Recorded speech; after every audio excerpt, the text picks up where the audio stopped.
Day in my life ആയാലോ?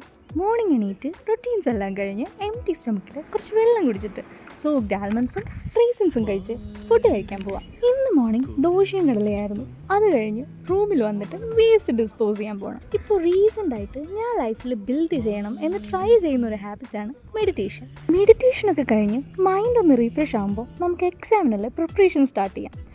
കുറച്ച് കഴിഞ്ഞപ്പോൾ IA മാർക്സ് സൈൻ ചെയ്യാൻ കോളേജിൽ വിളിപ്പിച്ചു. അങ്ങനെ ഞങ്ങളെല്ലാം കോളേജിലോട്ട് പോയി. ഉച്ചയായപ്പോൾ നമ്മുടെ നാട്ടിലെ ചോറും കറിയുമായിരുന്നു. നൈറ്റായപ്പോൾ ഞങ്ങൾക്കിവിടെ എഗ് റൈസ് ആയിരുന്നു. എഗ് റൈസ് ഒക്കെ കഴിച്ചിട്ട് റൂമിൽ വന്നപ്പോൾ ഇവിടുത്തെ മരത്തിൽ പിടിച്ച ചക്ക ഞങ്ങൾക്ക് എല്ലാവർക്കും കൂടെ ഷെയർ ചെയ്ത് തന്നു. ഇത്രയും മധുരമുള്ള ചക്ക കുറേ നാളായി കഴിച്ചിട്ട്. പിന്നെ പഠിത്തവും ഫോൺ സബ്മിഷനും ഒക്കെ കഴിഞ്ഞ് നൈറ്റ് ബ്രസീൽ സ്കോട്ട്ലൻഡ് കളി ഉണ്ടായിരുന്നു. നെയ്മർ ഇഞ്ചറി കഴിഞ്ഞിറങ്ങുന്ന മാച്ച് ആയതുകൊണ്ട് ഈ കളി മസ്റ്റ് വാച്ചാണ്. അങ്ങനെ മാച്ചൊക്കെ കണ്ടു കഴിഞ്ഞു കിടന്നു.